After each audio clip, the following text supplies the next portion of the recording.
Esse é um Alego Mulher especial em referência ao Agosto Dourado, um mês todo dedicado para falar sobre o alimento mais precioso que existe, o leite materno. A campanha foi criada pela Organização Mundial da Saúde e o dourado representa o padrão ouro de qualidade do leite materno.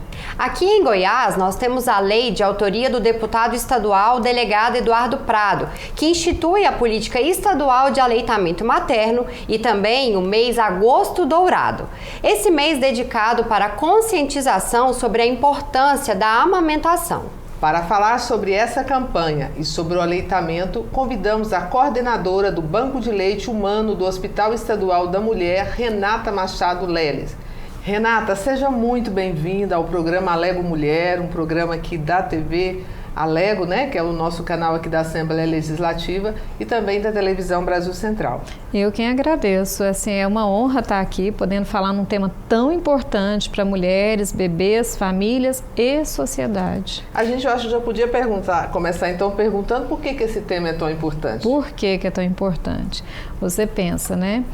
O aleitamento materno, ele deve ser incentivado por todos, não só pelo profissional de saúde, mas pela família, pelo companheiro, pela empresa que essa mulher trabalha, pela sociedade. Por quê? Porque é comprovado que essa criança que tem acesso ao aleitamento materno é uma criança que ela é mais saudável, ela tem menor risco de infecções, de alergias, ela ganha peso mais rápido, adequadamente, né? Nem mais, nem menos, adequadamente. É uma criança que, se ela estiver internada, por exemplo, ela recupera mais rápido para ir embora para casa mais cedo. Para a mulher, benefício para a mulher, ela menor risco de câncer de mama, de câncer de ovário, ela volta o peso dela de antes da gestação mais rápido, menor risco de hemorragias. E para a sociedade, pensa que maravilha. Primeiro vamos falar da parte financeira, né? Então, quer dizer, esse leitinho está ali pronto, na temperatura certa, na composição certa, não tem que sair carregando aquela tralha toda, né? Preciso sair. Então, aonde ela tiver, esse leite está à disposição. Para o empregador, é comprovado que essa mulher que amamenta, a criança dela adoece menos. Se a criança adoece menos, ela tem menos faltas ao trabalho. Então, para o empregador, isso é muito bom. A gente fala que até para o meio ambiente é bom. Olha só. Então, por quê? É falado, por exemplo, primeiro, as latas de alumínio, né? Então, pensa aquilo ali na natureza, né? Anos e anos para poder desfazer aquela lata de alumínio na natureza.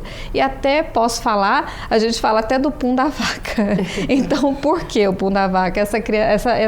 Essa criação de vacas ali, soltando aquele metano que vai afetar a camada de ozônio, tudo isso. Então, é uma coisa interligada à outra. Então, é benefício para todos. Então, vamos todos nós trabalharmos juntos, né, nesse incentivo ao aleitamento materno, especialmente nesse mês que é tão destinado a isso. Renata, e quais as fases aí da amamentação, né? Porque tem 5 fases, se não me engano. Então, quais as fases? A gente fala que, na verdade, o aleitamento materno começa antes de engravidar. Não é nem durante a gravidez. Então, antes de engravidar, essa mulher já tem acesso à informação, ela tem uma rede ali, a avó amamentou, a tia, a mãe amamentou, tudo isso já vai colocando na cabecinha dela. Ela engravidou, o apoio desse pediatra, do futuro pediatra, que ela já vai procurar, ficar de olho quem será o pediatra desse bebê, o ginecologista, o obstetra e essa rede da família também. Bebê nasceu, a gente, durante o parto, a gente pensa, durante o parto, eu trabalho no Hospital Estadual da Mulher e lá e vários outros hospitais, nós somos o Hospital Amigo da Criança. Então, a criança nasceu, o pediatra avaliou, a criança está bem, para cima da mãe. Esse contato pele a pele, essa hora de ouro, a criança 60 minutos em cima dessa mãe, ela necessariamente mamar? Não, cheirar, lamber, sentir o calorzinho, batimento cardíaco, tudo isso favorece um início de aleitamento materno adequado. Criança foi para o quarto, vem toda uma equipe de saúde ali para poder auxiliar essa mulher. Criança foi para casa, a mulher teve dificuldade, ela tem que ter primeiro essa rede de apoio dentro de casa, nos amigos, familiares, pessoas próximas a ela. Teve dificuldade maior, onde procurar? A gente fala banco de leite, corra para o banco de leite. Eu até estava falando para vocês, teve a criança, não espera ter problema. Não espera ter problema, começou antes que vai machucar essa mama, a mama engurgitada, procura o banco de leite. Então, não só o banco de leite, o posto de saúde perto da casa dela, o próprio hospital que ela teve o bebê, o grupo de mães da igreja dela, do bairro dela, ter todo esse apoio. Agora, as fases do aleitamento propriamente dito, né? Criança nasceu, a gente fala que mais ou menos no início ali, mais ou menos uma semana, ela tem o colostro. Como é importante esse colostro, né? É aquele leitinho amarelinho, aquele amarelinho ali riquíssimo em vitamina A, que precisa muito para desenvolvimento neuronal, olho, pele. Depois disso, riquíssimo em anticorpos, células de defesa, uma verdadeira vacina. Mais ou menos, tudo isso é mais ou menos, não tem nada matemático aqui, é corpo humano. Só para vocês terem uma ideia, a mãe de prematuro, o organismo sabe que o bebê saiu antes da hora. Como ele sabe? Hormonalmente falando. Então, ele entende que esse neném, ele tem que ser muito protegido do lado de fora. Então, esse colostro, que na mãe que teve o bebê a termo, dura mais ou menos uma semana, na mãe de bebê prematuro, dura lá um mês e tanto, sabe? Que é esse leite que o neném tanto precisa com células de defesa e anticorpos. Aí depois, mais ou menos, a mãe do bebê a termo, mais ou menos segunda semana colostro, aí entra o leite maduro. Entrou o leite maduro, até quando? Até quando Deus quiser. Tem uma pessoa aqui na nossa bancada, eu não vou dizer quem, Renata, que disse que amamentou até os 7 anos. Você acredita? Foi amamentada. Foi amamentada. Bom, eu ia até contar a minha história, mas eu vou adiantar, né? Eu vou antecipar. Renata, uma dúvida. Eu mamei no seio da minha mãe até os 7 anos de idade e parei porque eu decidi, já estava com vergonha, e aí falei pra ela antes do meu aniversário. Também não dei muito tempo pra ela despedir de mim, não. Falei, olha, no dia do meu aniversário de 7 anos eu vou mamar pela última vez. Mamar tanto tempo faz bem ou chega um momento, assim, uma certa idade da criança que começa a fazer mal? No caso da Mona Lisa, ela estava constrangida, né, Mona Lisa? Ela contou, doutora, que ela chamava a mãe para ir pro quarto, escondido de todo mundo, né, Mona? Porque ela já achou que estava passado da hora. Então. Tem um momento que passa da hora? Então, na verdade, o que é preconizado pelo Ministério da Saúde? 6 meses em aleitamento materno exclusivo, sem água, sem chá, sem coisa nenhuma, basta peito e colo sem medo de ser feliz. Esse sempre foi o meu lema e é o que eu falo para as mulheres do banco de leite, para as mulheres que amamentam. E junto com outros alimentos saudáveis, até no mínimo 2 anos. Então, assim, a gente tenta levar esse aleitamento materno até no mínimo 2 anos. A grande maioria dos bebês é isso. Tem alguns que vão até 7 anos? Tem. Falar que fisicamente faz mal? Não, mas emocionalmente, você contou que você ficava com vergonha, né? Então, emocionalmente é outra história. Mas fisicamente falando, leite materno é riquíssimo em nutrientes, células de defesa. Fisicamente falando, não. Mas emocionalmente, realmente tem que pensar sobre isso. Por exemplo, o seu caso, né? Chega um momento que é mais difícil para a mãe ou para a criança deixar, que acaba sendo um laço muito forte, né? No caso da Mona, estava mais difícil para quem? Para a criança, né? Ou não? Eu acho que para minha mãe, né? Porque ela estava deixando, se eu não tivesse tomado a decisão de realmente parar, eu acho que eu estava mamando até hoje, né? Exatamente. Assim, o vínculo é muito forte, né? Então, acaba que é um vínculo...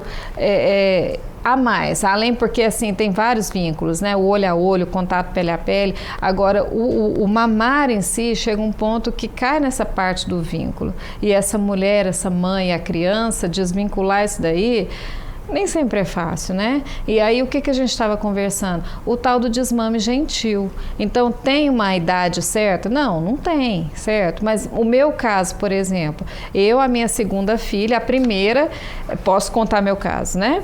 A primeira, por exemplo, a Gabriela, que está com 20 anos hoje, fazendo direito, eu falo que são crianças, as crianças de peito são crianças saudáveis, bonitas, inteligentes, e as minhas filhas são exemplo disso. Então, a Gabriela o desmame dela foi abrupto. Então, assim, chegou a não mama mais. Foi terrível para ela, foi terrível para mim, sabe? Então, assim, a mama ficou muito cheia. Ela ficou tão entristecida com aquilo que ela começou a se autoagredir. Ela começou a morder o próprio bracinho. Aí entrou toda uma parte psicológica. Aí falaram para mim, conversa no subconsciente dela quando ela estiver dormindo. O bebê tá grande, mas mamãe tá aqui, né? Não tem o peito mais, mamãe tá aqui. Então, foi terrível, não recomendo para ninguém. Então, o que a gente fala hoje é o desmame gentil. O que é isso? É conversar com a criança. Então, a criança ali, ela de mais idade, logicamente, você começa a conversar com ela. O bebê já tá grande, você agora vai comer outras coisas, mas mamãe tá aqui. E é muito interessante. O da minha segunda foi assim. Então, foi um processo de um mês, nessa conversa, ela foi deixando e o meu peito foi secando naturalmente. Não precisou nem tomar medicamento para secar. Então, hoje a gente trabalha nessa linha, sabe? De falar para essa mãe, faça o desmame gentil. Chegou na idade ali que a família, tudo é a família, chegou num acordo. Bom, esse momento é o momento de parar, certo? Aí começa esse desmame gentil. Renata, você falou muito aí dos benefícios, né? Mas eu queria que a senhora falasse também dos malefícios que uma criança sofre por não mamar na mãe e até os 2 anos de idade. Com certeza, como eu falei, é o contrário do que eu falei, é uma criança que adoece mais, é uma criança, ela adoecendo mais, maior risco de morte, então assim, a morbimortalidade, de adoecer, mortalidade de morrer, né, a morbimortalidade aumentada, isso é comprovado, o aleitamento materno é tão poderoso, e a palavra é essa mesmo, que ele sozinho, certo, tá lá a mãe e o bebê, mais nada, nenhum outro fator externo, ele tem a capacidade de reduzir em 13% a morte de bebês. Parece pouco, mas não é. Você coloca esse número, são muitas crianças. Se ela não tivesse assistência, rede de saneamento, vacina, hospital, se ela não tivesse nada, ela e a mãe, 13% a menos.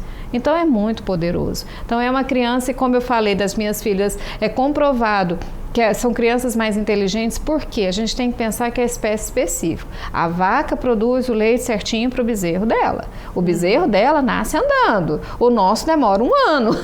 Então, a começar por aí, sabe? Então, nós, humanas, mulheres, né? A gente produz o leite certinho para o nosso bebê. Quantidade de proteína, de carboidratos, de lipídios, a gordura. Essa gordurinha favorece o desenvolvimento do sistema nervoso central. O açúcar do leite, hoje está sendo muito falado isso, essa lactose do leite materno para o desenvolvimento do sistema nervoso central. Então, é tudo espécie específico. Então, são crianças mais inteligentes, isso é comprovado em estudo. Outra coisa importantíssima, essa criança na vida adulta, comprovado também, são adultos que vão ter menor risco de obesidade, de hipertensão, de colesterol alto, de diabetes. Então, são crianças, são adultos mais saudáveis no futuro. Então, é só benefício. Renata, em relação a políticas públicas, hoje a gente tem várias campanhas, né, a exemplo aqui da Assembleia mesmo, para incentivar a amamentação. Qual é a importância do poder público dentro dessa temática? Importante demais, importante demais. Assim, começa lá na Organização Mundial de Saúde, que fala com os governos de cada país, que fala com os seus ministérios da saúde, né? E que determina essas políticas públicas. Então, nós temos várias. Então, a rede de banco de leite, por exemplo, é uma delas. É uma política pública.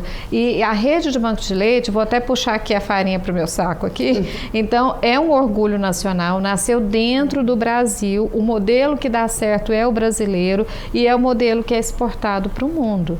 Certo? Então, as outras políticas, o método canguru, que é aquele que a criança fica em contato com a mãe, o do Criança Feliz, tem vários, a estratégia Amamenta e Alimenta, várias estratégias políticas para poder favorecer, além das leis. Né? Além das leis que são feitas para proteger essa mulher, esse bebê, essa família. Então, essa mulher, por exemplo, a mulher trabalhadora, ela voltou a trabalhar, ela tem direito a 2 meias horas no intervalo de trabalho dela para poder, ou ela chega mais cedo, chega mais tarde, sai mais cedo, ou ela junta essas 2 meias horas e faz 1 hora, ou ela recebe esse bebê lá. Então, ela tem esse direito. Hoje é muito falado MTA. O que é MTA? Mulher trabalhadora trabalhadora que amamenta, que é o tema da campanha desse ano. A campanha é a Semana Mundial de Aleitamento Materno, falando nisso, na proteção dessa mulher que trabalha e o pai. Hoje a gente fala também, hoje é o pacote, é o pai também que a gente estava falando, o pai hoje em dia é pai. O pai está presente, o pai ajuda. Então, essa mulher trabalhadora, o que foi falado na campanha desse ano? As empresas terem dentro dos seus locais de trabalho uma salinha, nada, sabe, tudo muito simples, é uma salinha que tem uma pia, que tem uma poltrona, que tem um freezer, uma geladeira, que essa mulher possa higienizar, paramentar, tirar o leitinho dela e guardar no congelador, levar no final do dia na bolsinha térmica para levar para o neném dela. No outro dia, o cuidador desse neném oferece para o neném enquanto ela está trabalhando.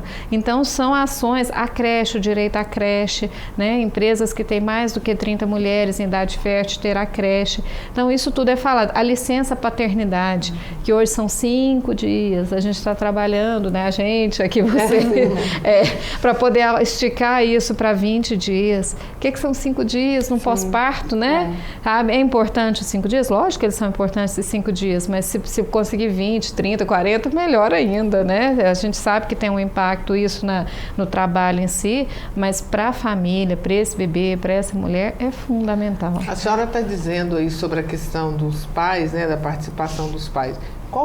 De que maneira que a senhora pode falar para a gente, dando um exemplo de forma prática, que os pais podem participar desse momento? Olha, forma prática, sabe? É o que eu falei para vocês, a minha vivência. Eu tenho 18 anos de banco de leite. O que a gente enxergava o pai antes? O pai estava muito distante. Eu já volto na sua pergunta, mas eu faço questão de falar isso. O pai era muito distante. O pai ou não ia no banco de leite, ou ele ia, sentava na recepção e lá ficava.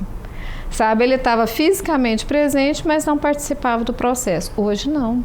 Hoje é ele que vai na recepção, é ele que preenche a ficha, ele entra na orientação, ele quer participar, ele quer falar. É muito diferente, sabe? Então, forma prática. Em casa, certo? O bebê acordou à noite, o pai vai lá, pega o bebê, leva para a mãe amamentar, terminou, coloca ele para poder arrotar, certo? Ajudar e, assim, poupar a mãe. O que a gente fala para a mãe?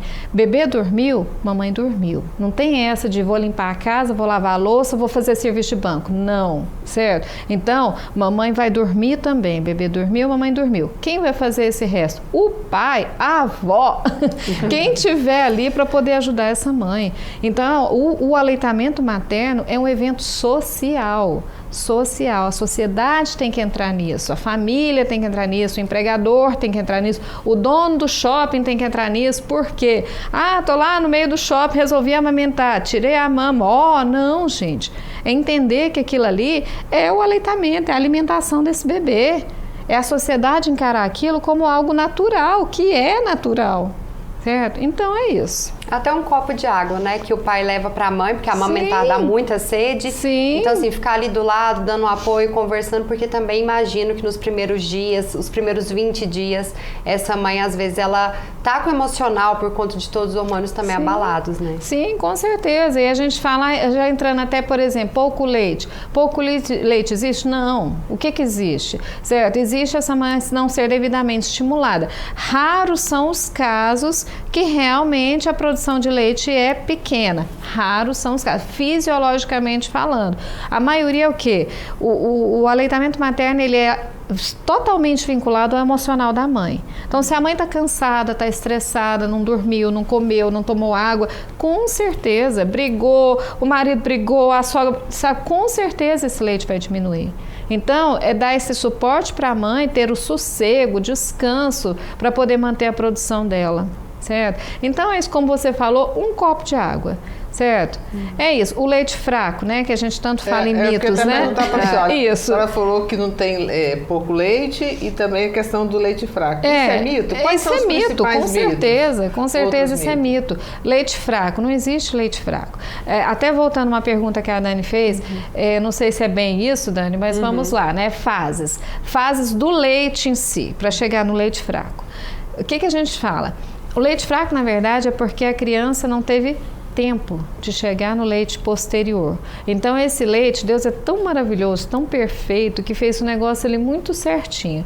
Então o leite, na verdade, são 3 fases. A fase inicial, que a gente olha e fala, gente, que água rala é essa? Vai matar meu menino de fome, né? Mas não, essa água rala é onde tem células de defesa, tem anticorpos, é a verdadeira vacina desse neném. A fase do meio, que é a fase da proteína, isso tudo é didático, tá? Porque na verdade, se você for ver isso no contínuo, não é tão separadinho assim. A gente fala isso para didaticamente a gente entender e repassar, para a mãe inclusive, né? Ou principalmente. A fase do meio, que é a caseína, que é a proteína do leite, para aí chegar no leite gordo. Tá? Então, essa mãe, esse bebê ter o sossego de contato pele a pele, barriguinha com barriguinha, bebê na posição, olho no olho, a boquinha voltada para a mama ali, ela ter uma posição confortável para esse neném ficar um tempo maior para chegar nesse leite gordo. Então, esse leite cheinho de lipídio, de gordura, lá do final, o neném ter tempo de chegar lá. Aí sim ele começa a ganhar o peso adequado. Aí some o leite fraco. Aí não existe essa história. Como que eu sei que o meu bebê está amamentando bem? São três coisas que nós olhamos. Sabe? Então, primeiro, olhar se esse bebê, se ele está urinando. Então, a gente olha lá pelo menos 6 vezes, né, ao dia, se ele está urinando. Mucosas molhadinhas, boquinha, olhinho, as mucosas úmidas e o pediatra. Então, o pediatra o quê? Acompanhar na balança. A balança do pediatra, não é a da farmácia. É a balança do pediatra para ele acompanhar o ganho de peso desse bebê. O bebê está ganhando naquela curva ascendente de peso ali, tá tudo certo. Não tem leite fraco. Aí olha a mama, meu Deus, mas não tem nada aqui, minha mama tá murcha, não tem nada. Por quê? Porque Deus também é muito maravilhoso.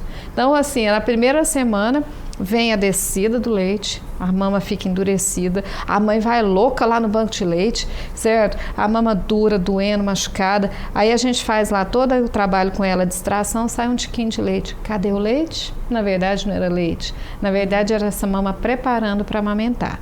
Aí depois que o bebê e a mãe chegam num acordo desse aleitamento materno, essa mama, ela não é depósito, ela é fábrica, por isso que não fica lá. Sabe? Então, grande porcentagem do leite é produzido durante a sucção do bebê, que é o grande estímulo para produzir o leite. Enquanto o bebê está sugando, o leite está sendo produzido. Por isso que olha assim, não tem nada, lógico que não tem. Então, durante a amamentação, que grande parte desse leite é produzido. Renata, agora a Procuradoria da Mulher aqui da Alego está com uma campanha aí em relação ao agosto dourado. Queria que a senhora falasse mais sobre essa campanha aqui da casa e a importância aí dessas políticas públicas. Então, dos vidros, né? Então, vocês estão com essa campanha de arrecadar os vidros. Que vidros são esses? É vidro, frasco de vidro mesmo, com a tampa plástica. Preconizado por lei é frasco de vidro com a tampa plástica. Só que a gente sabe que no supermercado, se você olhar, raros são os vidros que têm tampa plástica, né? Então, o que a gente faz? A gente recebe a doação desses frascos, aproveito para agradecer a oportunidade aqui para agradecer essa campanha de vocês, extrema importância, porque é onde a gente armazena o leite, que é preconizado por lei. Aí a gente recebe esses frascos de vidro que pode ter a tampa metal, a gente manda essa tampa metal para reciclagem e compra a tampa plástica. Então, é a embalagem adequada, preconizada pela rede de banco de leite. Então, fica aqui a nossa gratidão. E aí, qualquer um pode ajudar, né? Sim. Então, esse não tem que estar amamentando, nada disso, né? Então, esse qualquer pessoa pode ajudar. O frasco de maionese lá da minha casa, de azeitona, de palmito, posso trazer para doar. Até para conscientizar, porque muita gente não tem conhecimento quão é importante esse tipo de campanha, né? Sim, sem dúvida. E esse frasco, ao invés de parar no lixo, para aqui para vocês doarem para a gente. E o agente que eu falo é rede de banco de leite.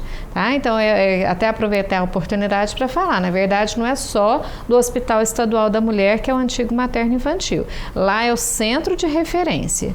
Então, lá, além desse banco de leite, nós temos também um banco de leite na maternidade Nascer Cidadão. Esses 4 que eu vou falar agora, 3, aliás, são da prefeitura.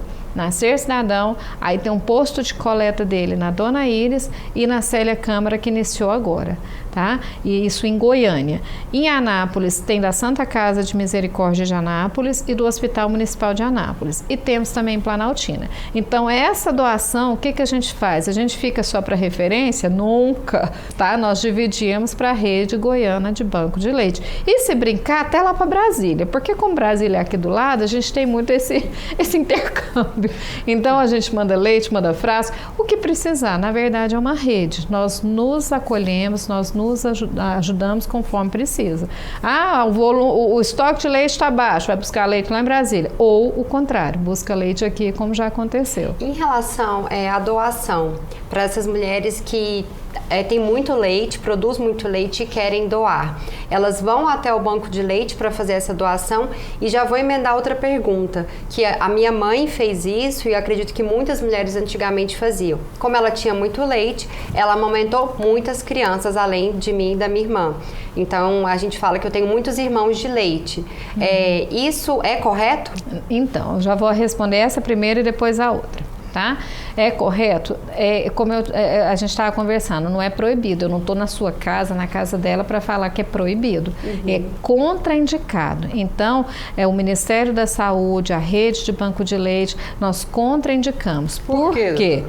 Por quê, né? Tudo tem um porquê nessa vida. Um porquê e um para quê. Por quê? Por conta de doença infecto-contagiosa. Então, a gente fala que hoje, a mãe de leite hoje é o banco de leite. Tá? Porque a gente recebe esse leite, pasteuriza, passa por todo um controle de qualidade, uma série de exames, tudo negativinho, vai para o prematuro de UTI, certo? O leite de banco de leite é para o prematurinho. Tá, esse bebê que a gente coloca, o neném da vizinha que eu coloco no peito, é risco tanto para a mãe quanto para o bebê, tá? Por quê?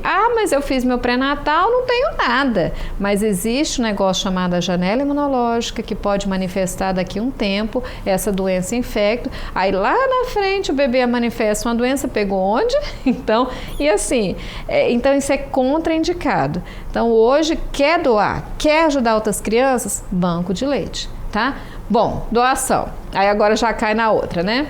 Doação. Eu tenho excesso de leite. A gente fala que a doação é mera consequência. Só existe o carro-chefe do banco de leite, a orientação de aleitamento materno. Só existe a doação se a amamentação for 100% estabelecida. Tá tudo ok, mamãe tá bem, bebê tá bem, todo mundo, neném crescendo, engordando, mamãe tá bem, tá tudo beleza. A gente pensa em doação. Certo? Essa mulher, ela entra em contato com a gente, ou se ela for ao banco de leite, né? Ela entra em contato com a gente. O que nós vamos pedir? Quem é a nossa mamãe doadora? É aquela mulher que logicamente esteja amamentando e tem um excesso de leite. Além disso, primeiro, ela tem que permitir a gente fazer a visita domiciliar, que a gente tem uma parceria com o Corpo de Bombeiro Militar do Estado de Goiás, que busca esse leite em casa. Aproveito para deixar minha gratidão, meu agradecimento ao Corpo de Bombeiro Militar. Eles cedem uma viatura e 2 bombeiras para buscar esse leite congelado em casa. Tá? Essa mulher, restante dos critérios, não pode ser fumante, não pode ser usuária de drogas, não pode ingerir bebida alcoólica, medicamentos são raros os que contraindicam, nós não seguimos bula de medicamento, porque pela bula não pode nada, certo? Então, nós olha seguimos... que a senhora é farmacêutica, hein? Sim, eu sou farmacêutica, mas na verdade é a proteção do próprio laboratório. Então, o que a gente segue? A gente segue um manualzinho do Ministério da Saúde que fala amamentação e uso de medicamentos e outras drogas, certo? Então, a gente usa esse manualzinho, verdinho, permitido amamentar e, consequentemente, doar, tá? Amarelinho, critério médico, vermelhinho, proibido. Então, é isso que a gente usa, certo? Essa mulher, raros os que contraindicam. E apresentar para nós os exames de doença infecto-contagiosa, estando não reagentes. Mamãe apresentou isso tudo, tá ok, a médica do banco de leite dá o apta, ela tá apta à doação, ela entra nessa rota de busca. Uma vez por semana, os bombeiros passam na casa dela, recolhe o leite congelado e deixa frasco para a próxima semana. E no caso são os vidrinhos aqui da Lego que vai chegar lá. São os vidrinhos da Lego. E tem mãe, por exemplo, tira um frasco por semana, tem mãe que tira 5. E tá tudo certo. Cada mãe, eu falo que toda mãe doa pro próprio filho. Então, às vezes, tô chateada, não consigo doar. Consegue, você tá doando pro seu neném, sabe? Então, doar pro outro neném é o plus, né? O a mais, mas já tá doando pro seu próprio filho, certo? Doutora, em relação aqui no Brasil, qual que é a porcentagem, quais são os últimos dados que vocês têm em relação à questão das mães que amamentam? Qual a porcentagem que amamentam até os 6 meses, que é o preconizado pela Organização Mundial, o necessário, e qual a porcentagem de quem não amamenta? Então, hoje está em média de 40% a 45%, certo? É pouco, se a gente for pensar que amamenta. Eu tô falando que amamenta. É pouco. Não é o ideal, nunca, né? Mas você tem que pensar que isso em décadas para trás, isso ficava baixíssimo, em torno de 3 a 10% ali, bem pouco mesmo. Então a gente tem feito um trabalho de evolução ali, de formiguinha ao longo dos anos. Então hoje a gente está em média 45% dos que amamentam, tá? E aí a meta que foi determinada agora na Semana Mundial de Aleitamento Materno, que é de 1º a 7 de agosto, tá? Foi determinado que em 2030, 70% das mulheres estejam amamentando exclusivamente até o 6º mês. Tá? É muito trabalho. Como eu falei para vocês, o amamentar é um evento social. Então, é trabalhar todo mundo. E aí, esse ano, então, o Ministério da Saúde está pegando firme que nas empresas tenham essa sala de apoio à amamentação para essa mãe tirar o leite em horário de expediente. Ah, mas então, é uma lojinha lá longe, como é que vai ter isso? O que a gente faz? A gente orienta essa mãe, ela vai no postinho de saúde normalmente, lá esse profissional vai orientar ela. Se quiser ir no banco de leite, as portas estão abertas, tá? A gente orienta essa mãe então, olha mãe, o que você pode fazer? Ou fazer o seu estoquinho, faltando porque o leite congelado, o leite cru, que é o sem pasteurizar, ele dura até 15 dias congelado. Aí a gente orienta essa mãe. Ela tirar o leitinho dela 15 dias antes, fazendo o estoquinho dela. Aí a gente orienta que o neném mama mais ou menos 20 ml para cada quilo de peso. Então, o neném tem 6 quilos, né? 6 vezes 2, 8, 80, a gente arredonda ali para 100, porque o nenenzinho é sempre um pouquinho mais guloso. Aí a gente faz essas porções de 100, 100, 200 e 200, conforme o peso da criança, tá? E ela congela isso daí. E aí, quando o bebê, ela voltar a trabalhar, o cuidador dessa criança descongela em banho-maria, fogo desligado, para oferecer para esse neném. Lá na loja dela, certo? Eu tenho só uma geladeira aqui, certo? A gente orienta um ambiente limpo, só ela, sem ninguém transitando, conversando, tossindo, higieniza, ela prende o cabelinho dela, coloca uma fraldinha de pano do neném, se ela tiver a máscara, se não a fraldinha de pano, tira ali, congela, põe no congelador dessa geladeira, de preferência numa caixinha plástica, bem limpinha. Final do dia, leva para o neném dela, para no outro dia o cuidador oferecer. Então, assim, são estratégias que a gente tem adotado para a gente conseguir em 2030 a 70% das mães estarem em aleitamento materno exclusivo. Inclusive, doutora, aqui na Alego está sendo construída uma sala também para que as mulheres possam amamentar. Fiquei sabendo que vai inaugurar ali no próximo mês, mais ou menos em setembro. Então já é uma ajuda para que a gente consiga atingir esse 70%. Perfeito. Nós, a Rede Banco de Leite, Ministério da Saúde agradece. Outra coisa que eu gosto de deixar claro, essa salinha, na verdade, seria em qualquer lugar, certo? A mãe poder, em horário de expediente, ela receber esse bebê. Ah, eu não consigo tirar o leite, eu prefiro receber o neném, é possível, o pai pode trazer. Beleza. Receber esse neném, tem um espaço para essa mãe ficar com esse neném para ela amamentar. Essa salinha de vocês aí, perfeita. Perfeito. Tudo que precisa. Renata, a gente já está caminhando para o final, mas eu tenho mais uma dúvida em relação ao bebê que rejeita, né, o leite, porque a gente sabe que existe casos também. Em relação a isso, como que fica a questão da mãe e do bebê? Então, existe o bebê que rejeita? Existe. Infelizmente, a gente vê. Infelizmente. Nós temos, eu estava até comentando com as meninas, a gente tinha um psicólogo no hospital que ele falava muito isso. A gente tem que respeitar a história. Tá? A primeira história da mãe. A mãe não é só um peito, a mãe é uma pessoa, certo? É uma mulher, é uma pessoa que tem toda uma história. Esse neném também vai explicar, né? O que acontece nessa relação aí, certo? Às vezes a mãe não quer amamentar, qual a obrigação do profissional de saúde? A gente orienta. O benefício é esse, para a mãe, para o bebê, para todo mundo, mas a decisão é dela. Não vou amamentar? Não vou amamentar, certo? Vamos discriminar essa mãe? Nunca, jamais. O que a gente fala então? Então tá, vamos alimentar esse bebê de uma forma jóia, assim, uma forma boa. Como? Certo? Coloca o neném na posição como se ele fosse amamentar, sabe? Dê, se for dar qualquer, que não seja o peito, dê olhando para o bebê, nessa posição que seria de amamentar, é esse apoio que a gente dá. A criança rejeita, existe caso? Existe, tá? Então, o que a gente tem que fazer? Acolher. Sabe? Então, a palavra é humanização, acolhimento. Então, a gente tem que acolher essa mulher, acolher esse bebê, acolher essa família. Tentou.